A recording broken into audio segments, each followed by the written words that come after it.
Hey guys, I'm Stephanie and this is Steph Stove, and today I'm going to show you how to take this 1 pound package of hamburger meat and just a few vegetables and turn it into a 1 pan skillet dinner that your family's going to love so much they'll probably ask for it for dinner tomorrow night too.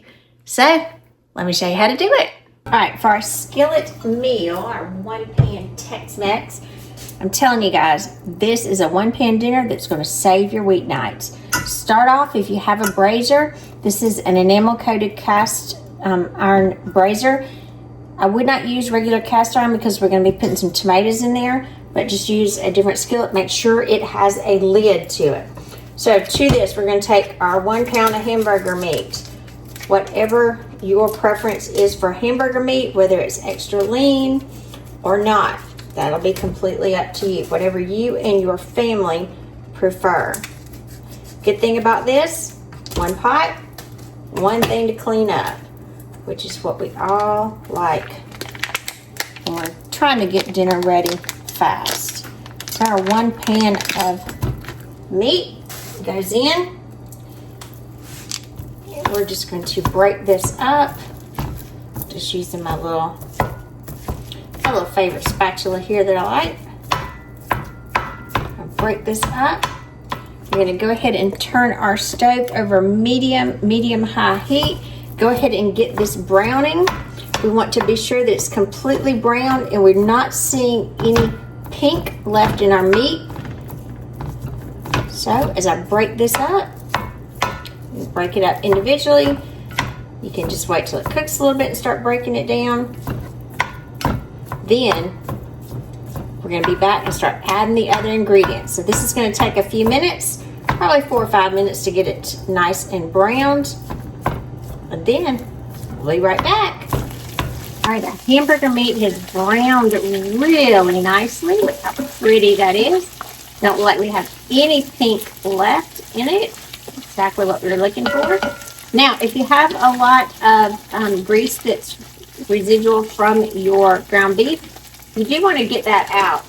So I'm going to take some paper towels, and this is the way I like to do it. I'm just going to take my tongs here, and I'm just going to soak it up, because we do not want that excess grease in our dish.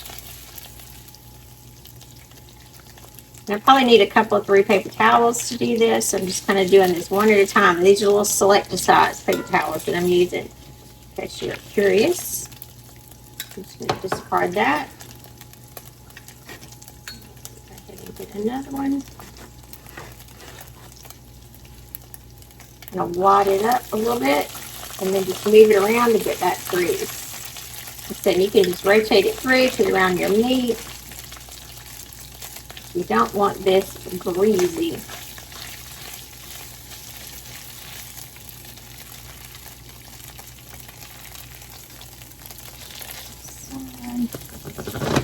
Get of it. Do 1 more for good measure. I know when I was growing up as a kid, my mom used to always have a paper towel on a platter or tray, and she would dump all of the meat out and let it completely drain. But this is the method that I prefer. Alright, now that we've got our meat nice and brown, I'm going to turn my heat down just a little bit to medium. I'm going to go on about a 5 now. And so at this point, I'm going to go in and add some onion, because we're going to be adding squash to this. And if you're going to add squash, you've got to have onion. Now this is about half of a medium-sized onion that I've diced, I would say rather small. And so you can see about how big that is. I don't want these real big because I do want the flavor to kind of meld together. And when we bite it, I don't want a huge chunk of onion, but I definitely want that good flavor, because nothing pairs better with squash than onions, in my opinion. Now we're just going to move this around, kind of mix everything up really well. We want to give the onions just a little bit of time to kind of saute. Take a little bit of that bite out of them. Flavor our hamburger meat. We need to let them cook for about a minute. you got any bigger pieces of the hamburger meat, I like to go through and break it up because, again, I want everything kind of bite-sized and just really, really good. If you're a big onion fan and you want more onion, add the whole onion. You definitely can customize it as you like. Now I'm scraping the bottom here because, again, this is not burnt on the bottom. This is fond, so that's flavor. And I want to pull all of that up into the dish. So you see that me scraping, that's what I'm doing, scraping that fond off so it just kind of gets reabsorbed back into our meal. Looks delicious at this point. Now, we're going to add 1 can. This is 10-ounce can of diced tomatoes with chilies. I'm using mild. If you like it hot, you can get hot. You can get original. I just like the mild. With the juice all going in. Listen to that sizzle. Ooh, and I smell those chilies now. Really, it'd be good to eat like this alone, but that's not the way we're going to leave it. So I do like to kind of mix everything up and let it go about a minute or so in between each addition. Kind of let all of the flavors kind of come together individually and build. Kind of give them an opportunity to work together. Look at that. Look how pretty that is even so far. Super flavorful. And again, you got very little effort. 1 pan, perfect for the weeknight. Not a lot of effort. That's exactly what we're going for. All right, let that sit for just a second. And then I'm going to turn my attention over here. I've got 3 yellow squash. And these are zucchini squash. These are not the crookneck summer squash. And I'm just going to plop off the ends of them. Each one while that's cooking. These little bottoms right here.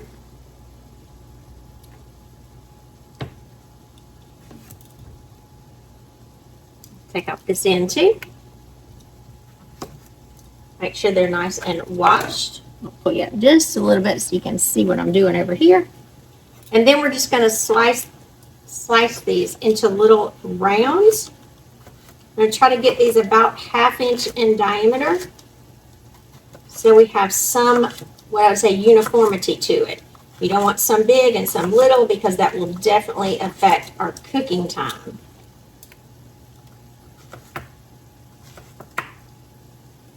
That one jumped right on the stove. We'll move him over. So it's 1. We'll go through and we'll cut the other 2 up. And we'll be right back. Alrighty, I've got all of our squash cut up. So I'm going to kind of even out the hamburger meat here. Our little onion, chili, tomatoes. Does it smell good? Even that out right there. And then I'm just going to take our squash. I'm just going to kind of lay these all around. Want these on the top. So that flavor is going to kind of infuse from the bottom. Now again, if you only had two of the squash, you could just use 2. If you had 4, you could use 4. It's just kind of according to how many you had and how many you wanted to use. Generally about 2 to 3 is a good rule of thumb in my opinion. Ooh, this one's kind of big. We're going to cut off way through. That's popped over there. Leave the little pieces and the bigger pieces, kind of evenly distribute those. Make sure all of our meat is covered. And again, so you can see the thickness of the squash that I have here. And we know if we're eating squash, you do have to salt your squash. So I'm going to come in the top.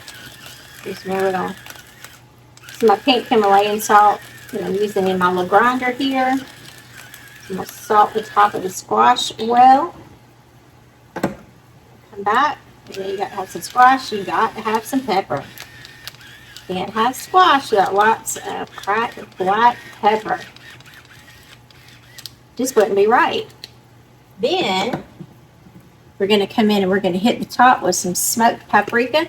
Now, if you don't have smoked paprika, you can use regular paprika. However, the smoked paprika just gives it a beautiful color to the squash and adds a extra nice depth of flavor. Now, I'm just going all over the top. You can do according to your preference on here. There's none particular that's right and wrong. Then I'm going to go and grab about 2 tablespoons of butter. And my butter, I'm just going to come in and I'm just going to kind of chunk it in little chunks here.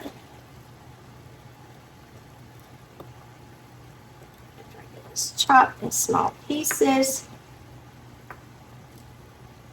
Let's see. Kind of got it like little dice like that. I'm just wanting this. Ooh, I smell that smoked paprika. Yummy. I'm just going to kind of dabble this all over my squash. We need some squash and butter go well together too. All over there. Make sure it gets on the top. And again, if you wanted to use 3 tablespoons of butter, not a problem. About 2 is good. Ooh, we got some good smells coming up out of here.